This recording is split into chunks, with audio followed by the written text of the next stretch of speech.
लोगों में से हैं जो 5,000 रुपये लगाकर स्टॉक मार्केट से एक लैम्बोर्गिनी खरीदने का सपना देखते हैं। खैर, सपने तो सबके बड़े बड़े होते हैं और ना जाने कितने तरह के होते हैं, लेकिन आज हम उन सपनों की बात नहीं करेंगे। आज हम बात करेंगे कुछ ऐसे इंडिकेटर्स की जो आपको मार्केट में पैसा कमाने में मदद कर सकते हैं। तो चलिए स्टार्ट करते हैं वीडियो को। लेकिन इंडिकेटर के बारे में जानने से पहले अब ये जान लीजिए कि सारे इंडिकेटर्स एक लैगिंग इंडिकेटर्स होते हैं। ये हमें सिर्फ एक कंफर्मेशन देते हैं कि ट्रेंड जिस तरफ से जा रहा है वो सही जा रहा है या थोड़ा गलत। आप इंडिकेटर से सिर्फ यही जान सकते हैं। तो ये चीज़ हमें से ध्यान रखना कि इंडिकेटर्स सिर्फ कंफर्मेशन के लिए ठीक है, लेकिन अगर आपको कहाँ बाय और कहाँ सेल करना है वो तो आपको टेक्निकल एनालिसिस करके ही पता चलेगा। तो चलिए शुरू करते हैं। बात करते हैं सबसे पहले इंडिकेटर की। तो पहले नंबर पे जो इस लिस्ट में इंडिकेटर आता है वो है RSI। ये इंडिकेटर हमें इंडिकेट करता है कि मार्केट का ट्रेंड कितना स्ट्रॉन्ग है। क्या जिस तरफ मार्केट अपना ट्रेंड दिखा रहा है क्या वो सही है या नहीं, ये हम पता लगा सकते हैं RSI से। नाइस। RSI हमें जनरली बताता है कि मार्केट ओवरबॉट है या ओवरसोल्ड। ओवरबॉट पोजीशन तब आती है जब मार्केट 70 के ऊपर चला जाए, और ओवरसोल्ड वाली पोजीशन तब आती है जब मार्केट 30 के नीचे अपना पेस बनाना शुरू करे। तो इस इंडिकेटर की मदद से आपको ट्रेड इस तरह से लेना है कि जब मार्केट ओवरबॉट पोजीशन पे आए तो आप एक सेलिंग की स्ट्रेटेजीज देख सकते हैं, और जब मार्केट 30 के नीचे जाए तो आप एक बाइंग की पोजीशन देख सकते हैं।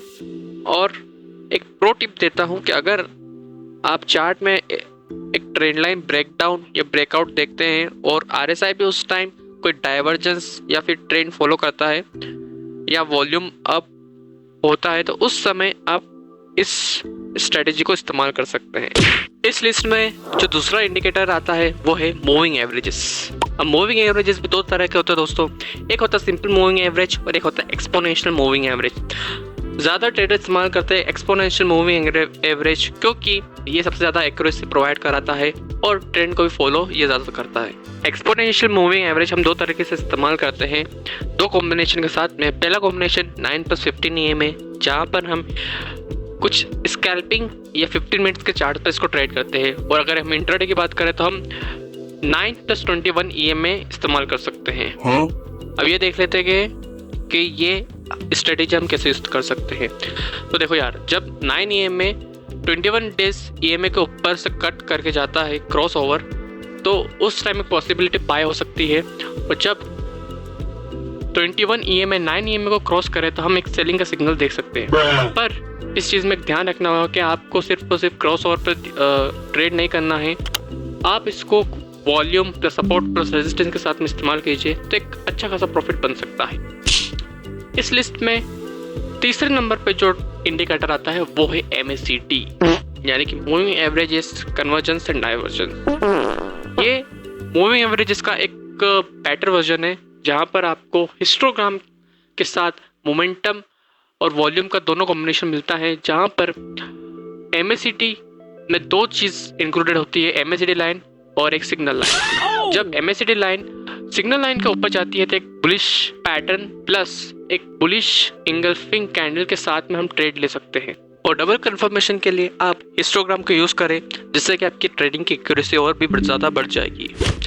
इस लिस्ट पर चौथे नंबर पर जो इंडिकेटर आता है उसका नाम है सुपर ट्रेंड।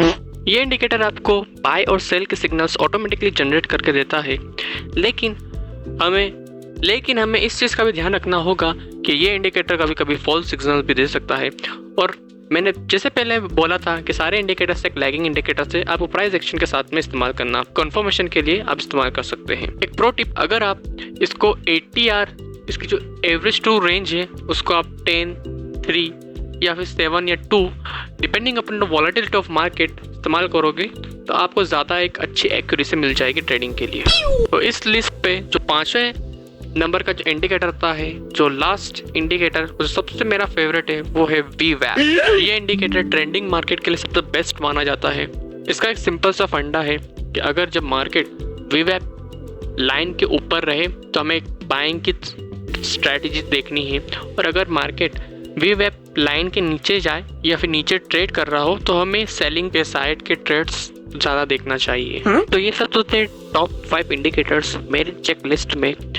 आप बताना आपको कौन से इंडिकेटर्स ज़्यादा पसंद है और आप कौन से इंडिकेटर ज़्यादा इस्तेमाल करते हो। एक प्रो टिप देना चाहूँगा इस इंडिकेटर सीरीज़ में, अगर आप इन इंडिकेटर को कॉम्बिनेशन के साथ में इस्तेमाल करोगे तो इसका एक ज़्यादा बेटर रिजल्ट देखने को मिलेगा। जैसे कि अगर आप RSI या EMA को दोनों को कॉम्बिनेशन के साथ में इस्तेमाल करोगे तो उसमें ज़्यादा एक्यूरेसी मिल जाएगी। प्लस अगर आप उसमें टेक्निकल एनालिसिस प्राइस एक्शन इस्तेमाल करोगे तो आपकी ट्रेडिंग की एक्यूरेसी और आपका प्रॉफिट दोनों बढ़ेगा। तो दोस्तों आज के लिए था बस इतना ही। उम्मीद आपको वीडियो पसंद आई होगी। अगर पसंद आए तो वीडियो को लाइक करना, शेयर करना, चैनल को सब्सक्राइब जरूर करना। तो मिलते हैं एक नेक्स्ट वीडियो में, तब तक के लिए हैप्पी ट्रेडिंग।